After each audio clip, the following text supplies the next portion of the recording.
રહ્યા છે। ગઢડાના ચભાડિયા ગામની પ્રાથમિક શાળામાં વિદ્યાર્થીઓની દયનીય હાલત જોવા મળી। ઓરડાઓની અછતના કારણે વિદ્યાર્થીઓની દયનીય સ્થિતિ। બાલવાટિકા અને ધોરણ 1 થી 5ના વિદ્યાર્થીઓને એક જ રૂમમાં અભ્યાસ માટે બેસાડાય છે। એક જ રૂમમાં બાલવાટિકા અને ધોરણ 1 થી 5ના કુલ 90 વિદ્યાર્થીઓને ઠાંસોઠાંસ બેસાડાય છે। પ્રાથમિક શાળામાં કુલ 170 વિદ્યાર્થીઓ છે અને 7 શિક્ષકો છે। વરસાદ આવે ત્યારે આ રૂમમાં વરસાદી પાણી ટપકે છે અને જર્જરિત રૂમ હોવાથી વિદ્યાર્થીઓ થાય છે હેરાન પરેશાન। ચભાડિયા ગામના વાલીઓમાં રોષ। તાત્કાલિક નવા ઓરડા બનાવવામાં આવે તેવી માંગ। ચભાડિયા પ્રાથમિક શાળામાં તંત્ર દ્વારા નવા ઓરડા બનાવવામાં નહીં આવે તો શાળાને તાળાબંધી કરવાની ગામ લોકોએ આપી ચીમકી। શું નામ છે તમારું? મારું નામ છે હરદેવસિંહ ગોહિલ, મારું ગામ છે ચભાડિયા। આપણે આ ચભાડિયાની સ્કૂલ છે, એમાં એકદમ રૂમની ખૂબ ખસ્તા હાલત છે, બિલકુલ રૂમ છે ને એક જ રૂમમાં તમામ વિદ્યાર્થીઓને બેસાડીને અભ્યાસ કરવામાં આવે છે। શું કહેશો? હા, રૂમ તો એકેય છે જ નહીં અમારા ગામમાં। વારંવાર રજૂઆત કરવા છતાંય એકેય રૂમ અમને આપ્યો નથી।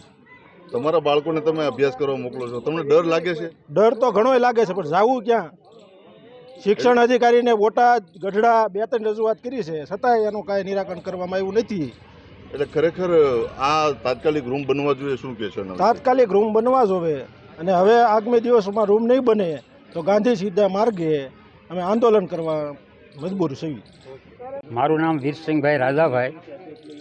હવે આ બધું જે તમને કાંઈ 2 શબ્દો અમે બોલ્યા છે એ લાસારી યુક્ત તમને કીધું છે, પણ અમને બીજું આવડે છે, અમને બધું આવડે છે। આ તણખો જે છે એ જ્વાળા ન બને ત્યાર પહેલાં તમે સમજી જાઓ તો બહુ સારી વાત છો। અમે તો અભણ છીએ, તમે ભણેલા માણસો છો। હવે આનો વહેલી તકે આનો નિવેડો લાવો જલ્દી, એવી અમે અપેક્ષા રાખીએ છીએ। પ્રશ્ન તો આ જે અમારે ઓરડા ઘટે છે નિશાળના, એ બહાર બાળકોને બેહવું પડે છે, ફરજિયાત બહાર બેહવું પડે અને વરસાદ આવે એટલે ફરજિયાત અંદર જવું પડે। હવે અંદર ભયજનક સ્થિતિ, આજ એના જ તમારા જે સત્તાધીશો એના બાળકો ભણતા હોય તો, એના બાળકો જો ભણતા હોય તો બધું થઈ જાય। આ તો એને કાંઈ પડી નથી પબ્લિકની, કે પબ્લિક જે કરે એ મત માગવા જાય, જ્યારે 5 વર્ષ ચૂંટણી આવે ત્યાં મત લઈને વાત પૂરી થઈ જાય છે। નકર આ 5 વર્ષ સુધી ત્યાં અમારી રજૂઆત ન ગઈ એ વસ્તુ બને નહીં। ક્યાંક ને ક્યાંક આમાં કોકની ખામી છે, એમ થાય કે ભાઈ આ કાંઈ કરીએ કે નહીં, પણ હું એટલું કહું છું કે આ તણખો છે એ જ્વાળા ન બને ત્યાર પહેલાં સમજી જજો। મારું નામ ગોહિલ મહિપાલસિંહ છે, મારું ગામ ચભાડિયા છે। મહિપાલસિંહ, આ સ્કૂલની સ્થિતિ કેવી છે? જો મારા સ્કૂલમાં અત્યારે બાલ મંદિરથી 8 ધોરણની સંખ્યા છે, એમાં કુલ 170 સંખ્યા છે। એમાં 1 થી 5ના વિદ્યાર્થી એક જ ક્લાસમાં ભણે છે। જો વરસાદ ન હોય તો અલગ અલગ ક્લાસના વિદ્યાર્થીને બહાર બેસાડે છે, પણ જો વરસાદ હોય તો એક જ ક્લાસને 1 થી 5ના વિદ્યાર્થીને એક જ સરખું શિક્ષણ આપવામાં આવે। એ પહેલું ભણતો હોય 5મું ભણતો બધાને એક જ શિક્ષણ, એટલે એમાં અમારા બાળકોનું શિક્ષણ બહુ બગડી રહ્યું છે।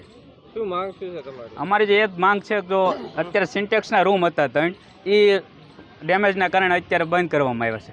અત્યારે અમારા ગામમાં બાળ મંદિરથી 8 ધોરણ છે, એમાં 3 રૂમ છે, એમાં 2 જ સારા છે, એક રૂમમાં હજી પાણી પડે છે। અમારા ગામનું આચાર્યની રૂમ નહોતી એટલે ગામે ફાળો કરીને રૂમ પણ બનાવી દીધી છે। તે અમારા ગામની એક જ માંગ છે અત્યારે કે વહેલા તકે વહેલા રૂમ બનાવવામાં આવે। 6 રૂમની માગણી છે અમારી અત્યારે। જો 7 દિવસની અંદર માગણી પૂરી નહીં થાય તો અમારા દ્વારા સ્કૂલને તાળાબંધી કરવામાં આવશે।